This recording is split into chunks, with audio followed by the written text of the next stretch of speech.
Good morning, this is Hot 1027 Breakfast, and once again, we are caring because Hot 1027 does care.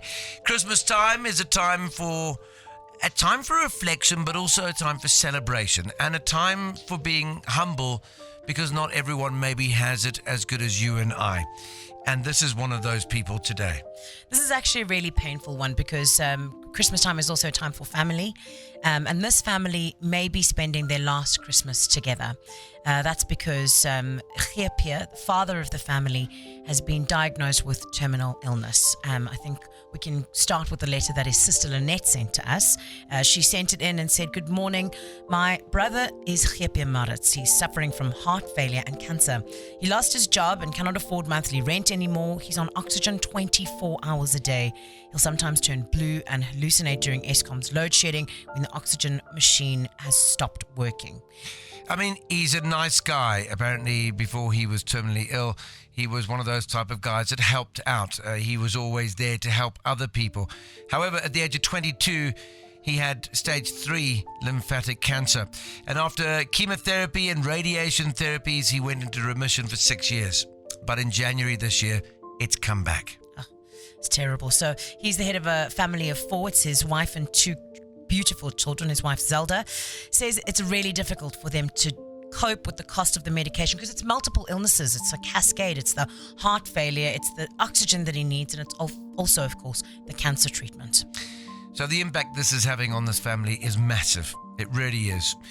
Lynette told us all about it, and we've got her on the phone now. Hi, Lynette. Lynette speaking. It's Simon Parkinson and Bunny Majaja here. How are you? Fine, thanks, and you? We're very well, thank you. Have you got a moment to chat? Yes, I've got a moment. And is G.P close? No, G.P is not close. I'm at my house and he's at his house. Okay. I was there yesterday. He's at oncology this morning. So, for his therapy and his chemo. Okay. So, no, he's not here. But I looked after him yesterday, the whole day, while his wife was going into work. And just make sure he's got oxygen and something to eat and he doesn't fall. Sure. So, no, he's not with me today.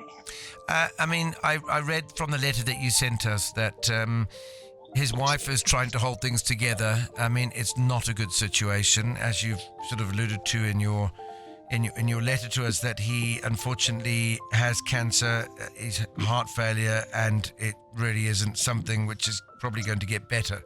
No, it's not. And you're there, obviously, when Zelda's at work, just to make sure that you can, do the necessary when things like load shedding come along, and you can keep him, in a stable sort of situation, right? Yes, that's correct. And just put the oxygen on inverter. I worked weekends cleaning houses and stuff to help them, me and my family. So I'm working for the legislature in Johannesburg. So I'm paying his medical aid because he was a pastor, and this is the second time he's got cancer. So he was in remission for 6 years, and so he did. He lost his medical aid when he lost his job because of his illness, because he's no work, no pay. So he gave up his medical aid, and I paid for his children, and I didn't realize it. I thought he was on Zelda's medical aid, and about 3 years ago, or 2.5 years ago, I realized he was not on a medical aid, and I said, "G.P, you can't afford not being on a medical aid because you had cancer, and if it comes back, you the head of the house, you must look after your 2 children." And he said he is looking after them. He took the money and he paid for their medical aid. So then I put him on Discovery Kike Plus, just just in time, and there was a waiting period for a year, so they couldn't do any tests or anything. And when the waiting period was over, and he was swollen and everything, and he couldn't breathe, so we took him to the emergency room, and then they said it's heart failure. And then they took a sonar of the heart and stuff, and they pick up that the cancer is back in his chest and at his back and in his back, and and it spread, and he just gave up, and he assisted so many people as a pastor, and all their hand while they were dying and at hospice and stuff. So, and it wasn't a work that he got an income. We always looked after Zelda and them, and they always stayed with his brother, and they're in their house now for 6 months. Not a house, it's a little flat. And now again, the guy said if you don't work, you don't get paid, because they're installing the solar panels at the moment, but he can't get up. He's sleeping 18 hours of the day because of the morphine and stuff. And so I volunteered so Zelda can keep the rent going, but she can't afford it, so they're going to lose their house in January.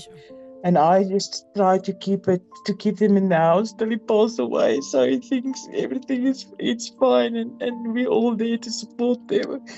And when I did the washing for them the week before, the two children, it was Gabby's birthday yesterday, and I saw when I washed their clothing that they're wearing their father's old underpants for panties. They don't even have panties, and I assist with the oxygen, the water, and the ice, and the stuff, and the fan to keep him cool in the inverter. Lynette. And I can't help him anymore. Lynette, as a sister, I know that you're doing everything you can for your brother, and it's heartbreaking to hear you talk about what the family's going through and learning about this diagnosis after your brother has helped so many people.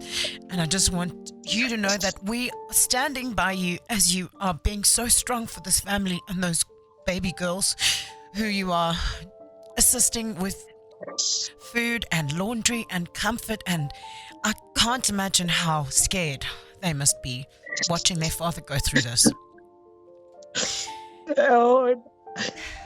And I couldn't help him with they don't want to give him a policy or anything since he had cancer, so they don't want to cover him. So we tried everything previously because we like to think ahead. But all the companies denied him because he had cancer the first time. Yeah. And so now I'm just paying his funeral plan. So that's all I can do for the family and the children's school. You're doing so much. You're doing so much. You know what, Lynette? This is a tough story.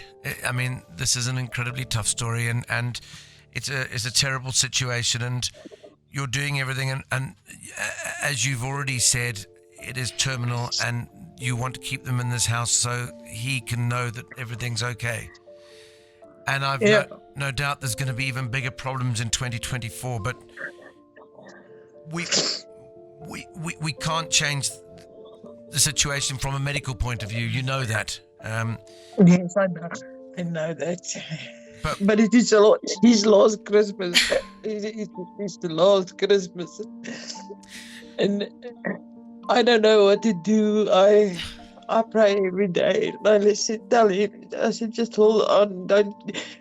The most important thing for me is his soul. So I said, just keep on believing. And he said, "Sis, if you're not born with a silver spoon in your mouth, you're not going to get anything." So even if somebody just help with the water and the ice on a daily basis, that would be super. That would be comforting, because a little thing like that costs almost 1,000 rand a month, because he needs a packet of ice every day. And and he Lynette, needs his medication. Lynette, Take a deep breath. Yes. take a deep breath. Take a deep breath. Okay. Okay. Because we are going to help in the short term. Okay.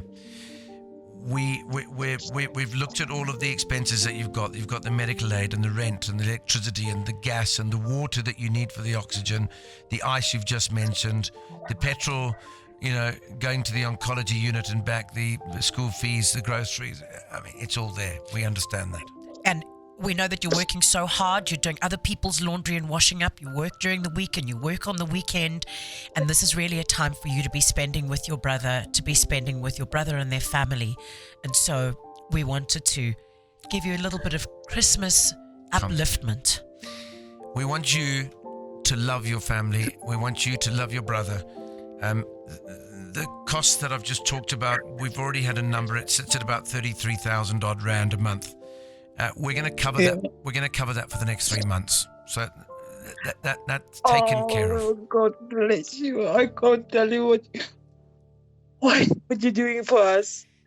You won't believe it because Zelda is already shaking. She can't take it anymore because she's going to lose her husband and she take full responsibility. So she's working 18 hours a day and she starts shivering because of worrying about her peer. Oh, thank you so much.